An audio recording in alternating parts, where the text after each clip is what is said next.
Quel âge avez-vous et d'où nous appelez-vous, Léo? Alors j'ai 23 ans et je vous appelle de l'Hérault. D'accord. Le 31 octobre 2011, alors que vous aviez 15 ans, Léo, vous êtes devenu paraplégique dans des conditions assez particulières. Cela vous est arrivé brusquement, je crois. Hein. Racontez-moi ça.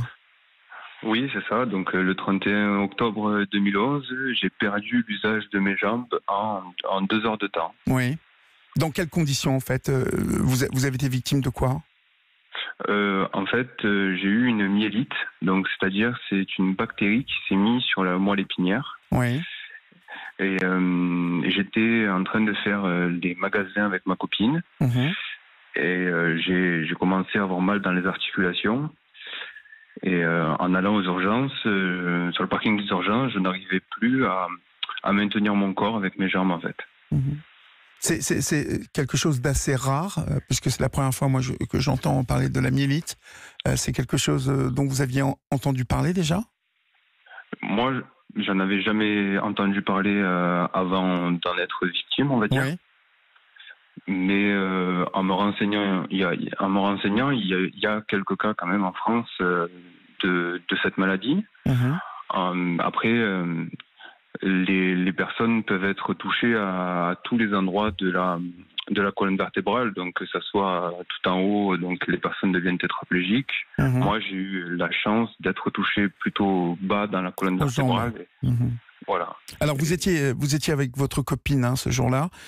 Cela faisait 6 mois que vous étiez ensemble et que vous étiez très amoureux.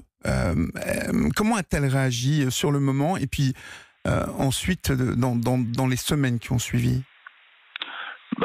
Au départ, même moi, personnellement, je ne pensais pas que je pensais pas que c'était très très grave. Donc, au départ, on n'était pas trop inquiets. Mais c'est avec le temps et au fil des jours qui passaient, quand on voyait que j'arrivais pas à récupérer la sensibilité et la motricité dans mes jambes, Ouais. qu'on a commencé à s'inquiéter.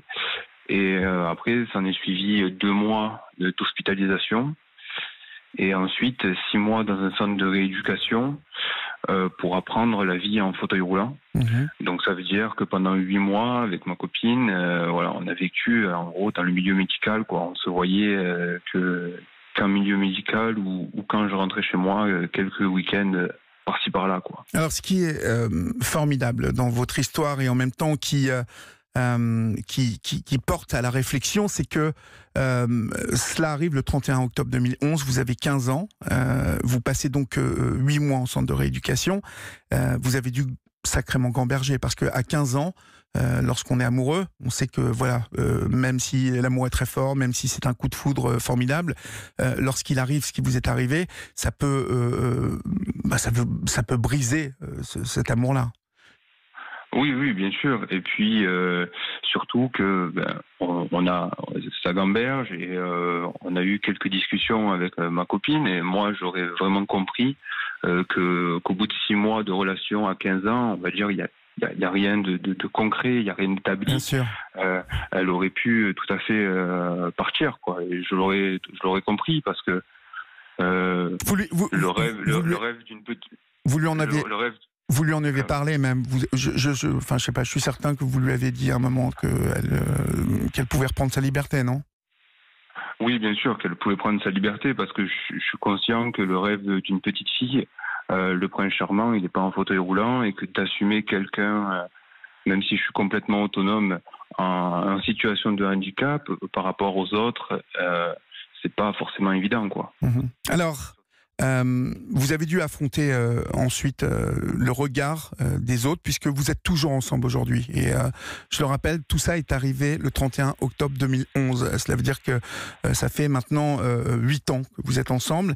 J'ai envie de vous poser bien évidemment cette question. Qu'est-ce qui a été le plus fort dans cette relation, au-delà bien évidemment de l'amour?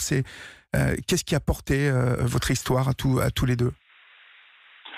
Je pense que déjà, que ce soit elle ou moi, on a été très entourés par nos familles.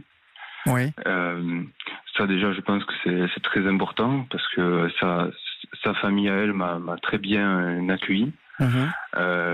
Et la mienne m'a beaucoup soutenu.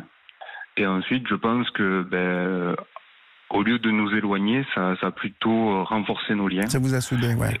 Ça nous a soudés et maintenant, je veux dire, on peut partir à la guerre ensemble, je pense.